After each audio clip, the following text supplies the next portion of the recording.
The U.S. says 2 dangerous encounters with China in recent weeks signal rising military aggressiveness from Beijing. After the close calls, one at sea and one in the air, White House spokesperson John Kirby called them unacceptable. Both of those incidents were in complete compliance with international law. There was absolutely no need for the PLA to act as aggressively as they did. It won't be long before somebody gets hurt. That's the concern with these unsafe and unprofessional intercepts. They can lead to misunderstandings, they can lead to miscalculations. That warning followed this video released by the U.S. Navy on Sunday, showing what it called an unsafe interaction with a Chinese warship in the sensitive Taiwan Strait. It appears to show a Chinese vessel crossing in front of a U.S. destroyer, forcing it to slow down to avoid a collision. And at the end of May, a Chinese jet carried out what the U.S. called an unnecessarily aggressive maneuver near an American military plane over the South China Sea within international airspace. Kirby said if China wanted to show that the U.S. was not welcome in the area or to stop American vessels supporting freedom of navigation, it would not succeed. I sure would like to hear Beijing justify what they're doing. That said, these are intercepts. Now look, air and maritime intercepts happen all the time. Heck, we do it.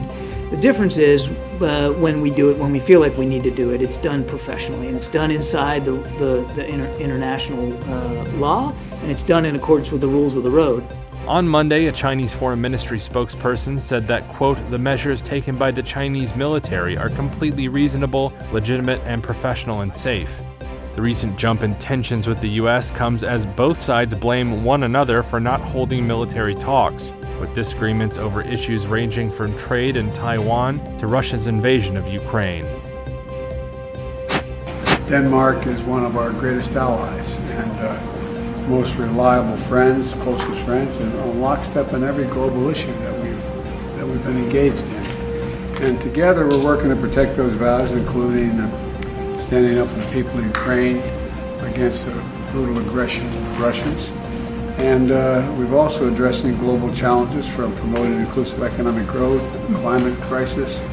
And I want to thank you for your clean energy transition leadership. I really mean it. I mean, from a European perspective, to have a president in the US who is committed to the transatlantic alliance has always been extremely important. But I mean, nowadays, when war has returned to our continent in Europe, it is so important that our allies and our friends, that we stick together and that we are united.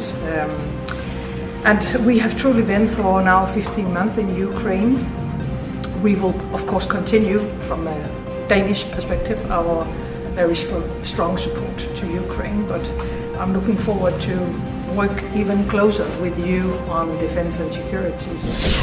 Industrial conglomerate 3M is trying to contain the potential financial damage from its production of so-called forever chemicals. A court filing on Monday showed a U.S. judge allowed the delay of a trial in which Florida's Stuart City sued the company over water contamination from the chemicals, also known as PFAS, which 3M has known for decades can cause cancer and other ailments. The two sides told the court they are close to an agreement. Stuart City claimed 3M made or sold firefighting foams containing PFAS that polluted local soil and groundwater and sought more than $100 million for filtration and remediation. The lawsuit was set to be a test case, as it is one of more than 4,000 filed against 3M and other chemical companies by U.S. municipalities, state governments, and individuals. The request for a delay came after 3 other chemical companies said last week they had reached an agreement in principle for nearly $1.2 billion to settle claims that they contaminated U.S. public water systems with PFAS. 3M announced in December that it would stop producing PFAS by 2025. Bloomberg News reported Friday that 3M had struck a tentative $10 billion deal with U.S. cities and towns to resolve the PFAS water pollution lawsuits it is facing. Reuters could not immediately confirm that report. 3M stock jumped nearly 9% Friday and is down 3% in late Monday morning trading. the US Securities and Exchange Commission filed more than a dozen charges against the world's largest crypto exchange, Binance, and its CEO on Monday. The watchdog accuses the company and its head, Changpeng Zhao, of misleading investors, operating what it calls an extensive web of deception. The SEC says Zhao and the exchange commingled billions of dollars worth of customers' assets, or mixed with corporate funds, a breach of US law, and that those assets were secretly controlled by Zhao. It also alleges Binance operated unlawfully as an unregistered exchange, and that Zhang designed and implemented a plan to, quote, surreptitiously evade US laws. Binance says it intends to defend its platform vigorously. It said all user assets on its platforms are safe and secure, and since it is not a US exchange, the SEC's power is limited in reach. Binance grew dramatically after the collapse of Sam Bankman-Fried's FTX last November, but the SEC complaint is the latest in a series of legal challenges to the company. In March, another regulator, the CFTC, alleged Binance helped commercially valuable US-based VIP customers evade compliance control, even though the company's global business policy said it restricted US customers from trading on its platform since 2019. Market players said the latest allegations from the SEC could hobble the company, with the lawsuit likely to reverberate through the crypto industry. Dramatic pictures this morning of the mighty Dnieper River bursting through the Nova Kakhovka Dam. Ukraine accused Russia of blowing it up, setting the clock ticking on the evacuation of hundreds of thousands of Ukrainians living downstream, with less than 5 hours to save them.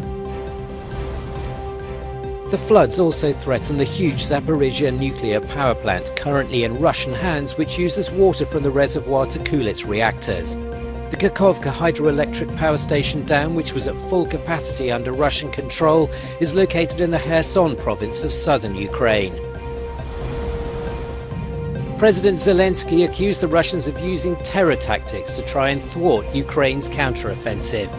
Moscow says the dam was hit by a Ukrainian airstrike.